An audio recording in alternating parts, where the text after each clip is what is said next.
Welcome back to the deep dive, everyone. Today we're going way back to 1887. Oh, that's a while ago. It is. Yeah. It is. To a book called Solar Biology Polar biology. by Hiram E. Butler. And this book, it's not just some, dusty old tome. It's an attempt to create a whole system for, well, understanding people A system based on what? based on when they were born, like their actual birth date. Their birth date, huh? So like astrology. Kinda, but Butler goes so much further than just your typical sun sign astrology. He claims to be able to tell you everything.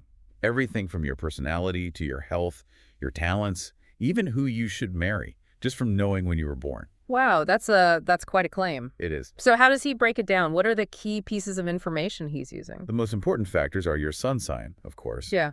which is determined by the position of the sun in the zodiac at the time of your birth, and what he calls polarity. Polarity. Yeah. And polarity is all about the moon. It's the moon sign at your birth. Okay. Interesting. So sun and moon signs are central to his theory. Exactly. And it gets even more complicated because he also factors in the positions of the other planets. Yeah, other planets too. Yeah, he believes they all have a role to play in shaping who we are. It's a very complex system, but Butler argues that it's based on, well, science. Science, huh? But we're talking about 1887. What did he consider science? Yeah, that's a good question. He definitely had a, let's say, unique understanding of science. He spent years doing his own research, developing his intuitive abilities, all while living pretty much as a recluse. A recluse. Yep, kind of isolated from the world.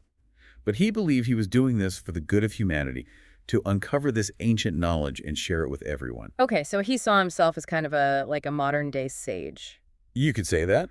And he also believed that this solar biology wasn't something he invented, but rather something that had been known long ago, in a time when science and religion were one and the same. The golden age of knowledge, so to speak. Exactly.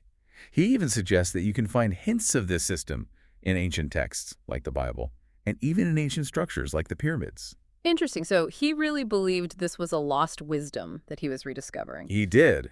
And for anyone who's curious to see how Butler's own system might analyze the man himself, the book actually includes his birth date, July 29, 1841, at 4 a.m. So you can put his solar biology to the test, see if it holds up for him. That is fascinating. I might have to try that myself later. But for now, let's stick with the basics. We've talked about sun and moon signs and the influence of the planets. But what about the core of it all? What does Butler believe makes up a human being? What's the essence of our nature according to him? All right, well, Butler talks about what he calls the triune nature of man. Triune nature, okay. Yeah, he says we're made up of spirit, body, and soul. Okay, that makes sense. Spirit, body, and soul. Right.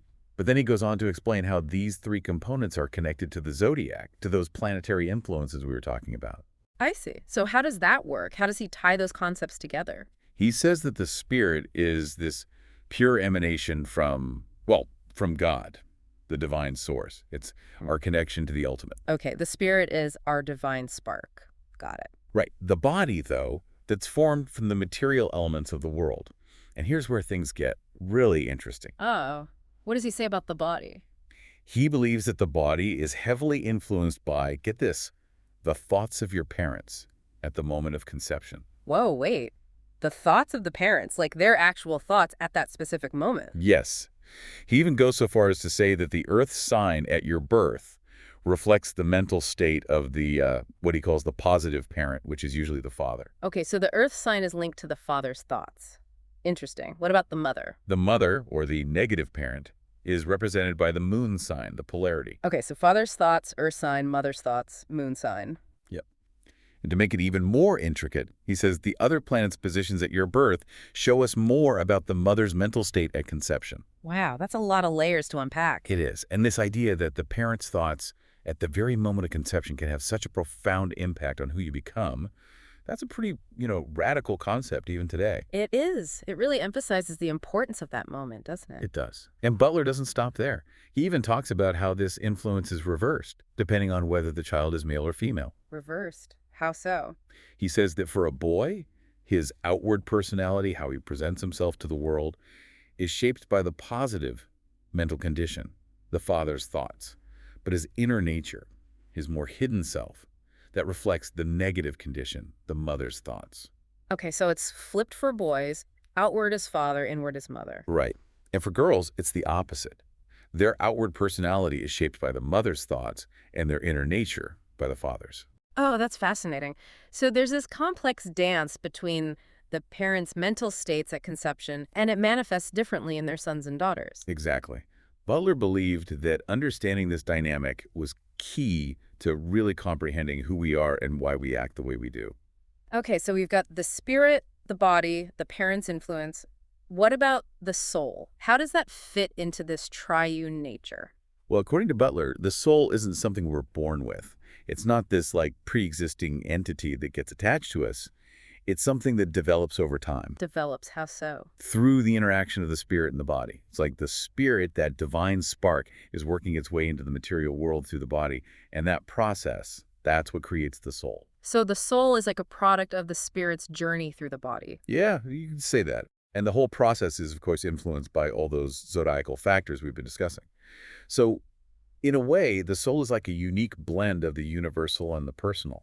I see. So it's not just that the planets determine who we are, but also how we develop and grow throughout our lives. Exactly. And that brings us to the mechanics of how this whole system works, how Butler envisioned these celestial influences actually playing out. All right, let's get into the nitty-gritty of it. How does he explain the mechanics of solar biology?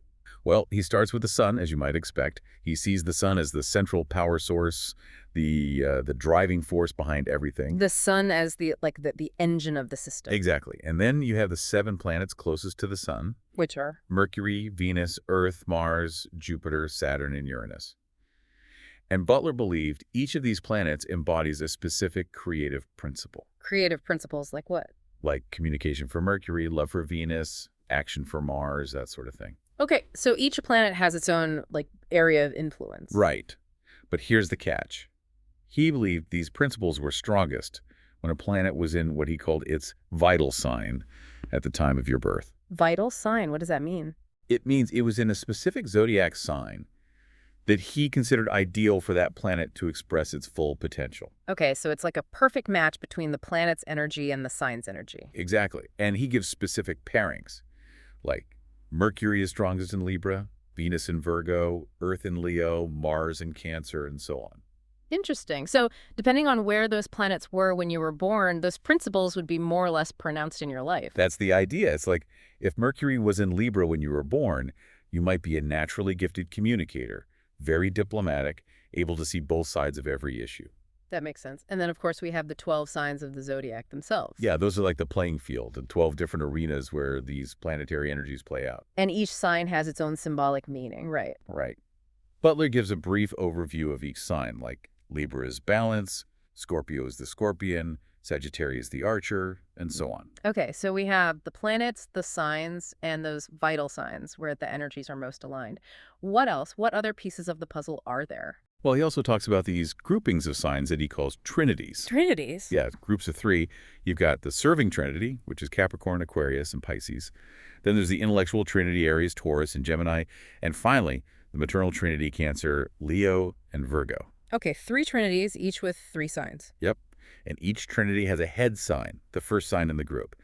He says this head sign kind of sets the tone for the whole trinity and often makes people born under it very independent. Interesting. So it's like a hierarchy within the zodiac itself. Yeah, kind of. Mm. And he specifically points out Libra as the head of what he calls the reproductive trinity. He actually believed that this trinity was the dominant force in the world at the time he was writing. Oh, really? And what did he think that meant for society? He felt it led to a lot of conventionality, a focus on the outward appearances rather than the inner world. That's food for thought. So we've got the sun, the planets, the signs, the trinities. Is there anything else?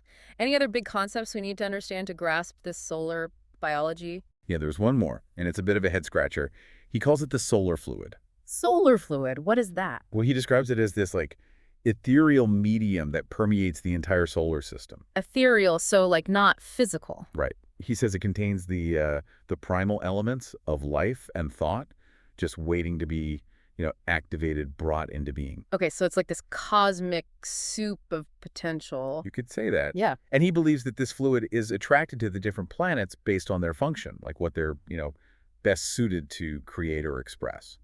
So the planets are like filters for this solar fluid, shaping it into different forms. Yeah, something like that. He even compares the planets to electrovital or mental batteries that are constantly absorbing and emitting this fluid. Interesting analogy. So are we like swimming in this solar fluid all the time? According to Butler, yes. He believed that it's everywhere and that it constantly influences us. Okay, so we're bathed in this cosmic fluid, and the planets are shaping it and channeling it to us. Right. And the zodiac signs, those determine how each planet's energy is expressed, how it interacts with this fluid. It's all very interconnected. I'm starting to see the big picture here, but you mentioned something about the Earth's zodiac being different from the sun's. How does that work? Ah, yes. This is where it gets a little tricky. You know how we usually talk about the zodiac based on the sun's position? Right, like where the sun was when you were born. Well, Butler says the Earth has its own zodiac too, but it's the reverse of the sun's. So where Aries is in the sun's zodiac, Libra is in the same spot in the Earth's zodiac. So it's like a mirror image. Exactly. And he says this is important because the Earth's zodiac represents our inner nature, while the sun's zodiac represents our outward self. Okay, so the sun is how we present ourselves to the world, and the Earth is our more hidden side. Exactly. He also points out that most almanacs, when they list the moon sign, they're actually off by one sign because they're trying to align with the constellations in the sky, which have shifted over time. So to use his system, we need to adjust the moon sign. Yes. He says you have to add one sign to the moon's position as it's listed in most almanacs to get the correct placement in his system. Got it. So it's not just about where things appear in the sky, but about those underlying zodiacal energies. Exactly. And speaking of the moon, that brings us to the concepts of polarity and quality, which are really important in Butler's system. Okay, let's talk about those. What exactly are polarity and quality, and how do they relate to all this? Well, remember how we said the moon sign at your birth is called your polarity. Right, the moon sign is polarity. Butler believes that your polarity determines the general subject matter that your mind is drawn to, the things you're naturally interested in. So it's like the broad themes of your life. Yeah, you could say that. And then there's quality, which is determined by the earth sign at your birth. Okay, so moon sign is polarity, earth sign is quality. Exactly. And quality, that's all about how you express your polarity. This is a specific way you approach those themes in your life. So it's like the style or flavor you bring to those broad themes. Right. He gives the example of people with the same moon sign. They might all be interested in similar things, but their individual earth signs will make them experience and express those interests in very different ways. I see. So it's like having a group of artists who are all inspired by nature, but each one paints it in their own unique style. That's a great analogy. He actually gives some very specific examples of Earth-Moon combinations and the tendencies he associates with them. Oh, I'd love to hear some of those. What kind of combinations does he mention? Well, for example, he says that someone with Aries as their Earth sign and the Moon in Cancer would likely be very focused on their home life and finances, but also might be prone to anxiety. Aries Earth and Cancer Moon, anxious homebody. Yeah, something like that. He also says that Taurus Earth with Virgo Moon suggests a person who's practical and loving, probably raised by supportive parents. Okay, that makes sense. What about other combinations? Well, he says that Gemini Earth with Libra Moon might indicate someone who craves public attention and is a natural speaker, perhaps even a performer. Interesting. So he really gets into the specifics of how these different signs interact. He does. He even goes as far as to say that certain lines on the hands can indicate potential problems in marriage or other areas of life based on these polarities. Wow, that's getting pretty detailed. It is. And he also connects these Earth and Moon signs to things like the timing of procreation and the female cycle. Oh, how so? He believes that the best time for a woman to conceive is when the moon is in the same sign as her earth sign. Okay, so when the moon and earth signs align. Exactly. Yeah. He even says that a woman's menstrual cycle will usually start a few days before the moon enters her earth sign if she's living, a normal married life. Normal meaning. I guess he means a harmonious and regular relationship. Okay, so the moon's movement through the zodiac is tied to these very personal biological rhythms. According to Butler, yes. Yeah. And he also says that if a woman's cycle aligns with her polarity sign instead of her earth sign, it could be a sign of disharmony in her system. Interesting. It's like her body is out of sync with its natural rhythms. Right. And speaking of disharmony, that brings us to the other planets and how Butler believed their positions in the zodiac at our birth can create internal conflicts. All right, let's talk about the other planets. How do they fit into all of this? Well, Butler gives a whole rundown of how each planet in each sign can influence different aspects of our personality and life. Can you give us some examples? Sure. He says that Mercury in Taurus gives a person physical strength and sensuality. Hmm. Venus in Libra makes someone loving and intuitive, with a strong appreciation for beauty. Okay, so those are pretty positive influences. What about some of the more challenging placements? Well, he says that Mars in Aries can make someone very idealistic about family, but also prone to being overly instructive or bossy. Jupiter in Gemini can lead to big dreams, but also a tendency to scatter your energy. Interesting. So each planet has its own set of gifts and challenges depending on where it's placed. Exactly. And Butler believed that understanding these planetary influences was crucial for self-awareness and for navigating relationships successfully. Right, because if you know your partner's Mars is in Aries, you might be more prepared for their assertive tendencies. Exactly. He actually spends a lot of time talking about the importance of understanding your partner's astrological makeup, especially in marriage. And we touched on this earlier, but let's dive deeper into his ideas about marriage. He has a whole concept of soul marriage, right? He does. And it's not just about finding someone you're compatible with on a surface level. It's about this deep spiritual connection, a true meeting of minds and souls. He's talking about a union on all levels, not just physical or emotional. Right. He even compares it to the six-pointed star, which is made up of two interlocking triangles, representing the perfect harmony of spirit, body, and soul. Okay, so it's like a sacred geometry symbol for the ideal marriage. You could say that. Yeah. And he contrasts this soul marriage with marriages based solely on physical attraction, which he believes are ultimately doomed to fail. Because they lack that deeper connection. Exactly. He even has this law of soul marriage that he lays out. And what does that law state? He says that a man's inner nature is fundamentally feminine, while a woman's inner nature is fundamentally masculine. So it's like they complete each other. Yeah, that's the idea. He believed that true harmony can only happen when these inner and outer polarities align correctly between partners. And he also mentions true soul companions, right? He does. He believes there are specific people out there who we're meant to be with, and that failing to find them can lead to a lot of unhappiness. It's like missing out on your destiny. Yeah, in a way. Mm. And he even suggests that if you don't find your true soul companion, your children might bear a physical resemblance to them. Oh, wow, that's a pretty intense concept. So he believed in soulmates, essentially. He did.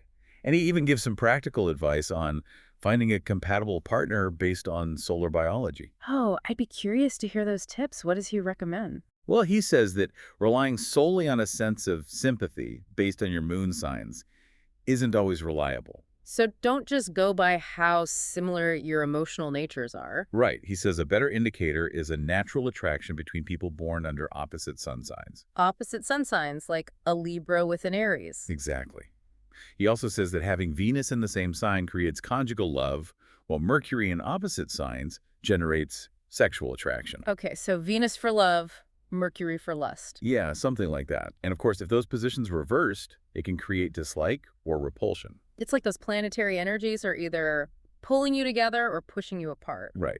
And Butler believed that true marital harmony is marked by this deep sense of peace and the feeling of a sacred presence when you're with your partner. So it's not just about passion, but about this profound sense of belonging and spiritual connection. Exactly.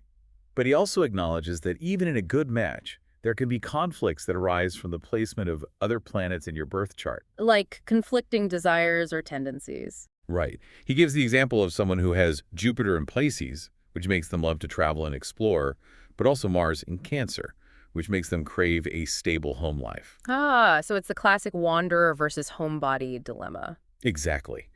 And Butler believed that being aware of these potential conflicts within yourself was key to navigating them successfully, both on your own and in your relationships. It's all about self-knowledge, knowing your strengths and weaknesses. Right, and that self-knowledge also ties into another interesting concept that Butler discusses, chastity. Chastity. How does that fit into solar biology? Well, he believed there was a direct link between chastity and the development of intuition. Okay, that's an unexpected connection. It is. He believed that conserving your sexual energy rather than expending it could actually enhance your mental clarity and physical vitality. So it's like that energy gets redirected to other areas. Exactly.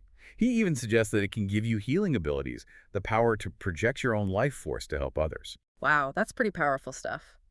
And he contrasts this with what he calls licentious habits, which he believes weaken both the mind and body. Right. He basically saw chastity as a way to cultivate your inner strength and potential. Interesting. And he even extends this idea into the realm of business, right? He does. He believed that chastity could actually help you succeed in the business world. Oh, how so? He says there are two main principles that govern business: love and psychic power. Love and psychic power in business. Yeah. He connects love to the ability to sense honesty in others, which is obviously important in any business dealing. And psychic power, he believes that comes from conserving your energy, that same energy we were talking about with chastity. So he's saying that a chaste life can make you a better judge of character and give you the energy to make things happen in the business world. Exactly. It's all about harnessing that vital force and using it wisely. It's a very different perspective on success, that's for sure. It is. And Butler doesn't stop there. He also applies solar biology to health and disease. Okay, let's talk about that. What insights does he offer into our physical well-being? Well, he starts by emphasizing the importance of breath. He believed that breath was absolutely vital for maintaining health. That makes sense. Breathing is pretty essential. It is. But then he goes on to link specific zodiac signs to certain health vulnerabilities. Oh, so like each sign has its own weak points. Yeah, kind of.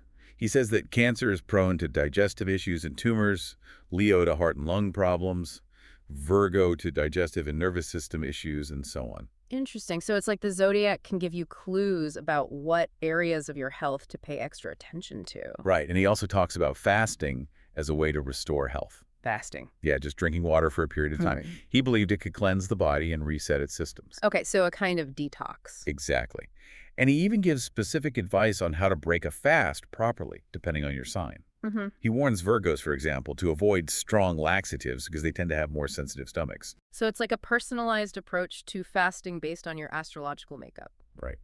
And he also touches on specific health concerns for women, especially during puberty and menopause. Ah, so he recognized the unique challenges women face at different stages of life. He did. And finally, we come to perhaps the most esoteric concept in the whole book: the fall of Lucifer. Fall of Lucifer. That sounds pretty intense. It is. He's not talking about the biblical Lucifer, the devil. Yeah. He's talking about a lost planet that he believed once existed where the asteroid belt is now. A lost planet. Yeah. He called it Lucifer, and he believed its destruction somehow led to the fall of man, the loss of our interconnection to the divine. Okay, so this is getting into some pretty deep metaphysical territory. It is. He even suggests that this lost planet might have had something to do with breathing, with the lungs. He cites Swedenborg, who claimed to have seen beings on Jupiter with stooped postures, which Butler interprets as a result of this lost planet's influence. So it's like this cosmic event had ripple effects throughout the solar system, even affecting our physical bodies. Yeah, that's the idea. It's a pretty complex concept, but it shows how deeply Butler believed that everything is interconnected, from the stars to our own breath. It's a very holistic view of the universe and our place in it. It is. So as we wrap up this deep dive into solar biology, what are the key takeaways? What should people remember about this system? Well, first and foremost, I think it's the idea that your birth date, the exact moment you were born, isn't just random. It's like a cosmic snapshot of your potential, a map of your strengths and weaknesses, your desires and challenges. And that this map can help you understand yourself better, navigate your relationships, and even make more informed decisions about your health and career. Exactly. It's about using this ancient knowledge to live a more fulfilling and harmonious life. And it really makes you think, doesn't it? If these ideas are even partially true, it opens up a whole new way of looking at ourselves and our place in the universe. It does. It makes you wonder, what secrets are hidden within your own birth chart? What potential are you carrying within you, just waiting to be unlocked? And that's a question we can all explore for ourselves. Solar biology might be a product of its time, but the questions it raises about our connection to the cosmos are still relevant today. Absolutely. And I think that's the beauty of these ancient systems of knowledge. They might seem outdated on the surface, but they often contain timeless wisdom that can still resonate with us today. It's like they're speaking a language that transcends time and culture, a language that taps into something deep within us. And that's a language worth learning, isn't it? It is. And it seems that Butler and his publisher certainly thought so. They even put out a call for agents to help promote solar biology, saying it could be a profitable and entertaining occupation. Oh, interesting. So they saw it as more than just a book, but as a potential business opportunity as well. They did. They even offered a sample lecture and a catalog for anyone interested in spreading the word about solar biology. It's like they had a whole marketing plan in place, even back then. They did. And it just goes to show how much they believed in the power of this system to change lives. And who knows? Maybe they were right. Maybe solar biology still has something to offer us today if we're open to exploring it. Maybe it does. Thanks for joining us on this deep dive into the world of solar biology. It's been a fascinating journey. Until next time, keep exploring, keep questioning, and keep diving deep.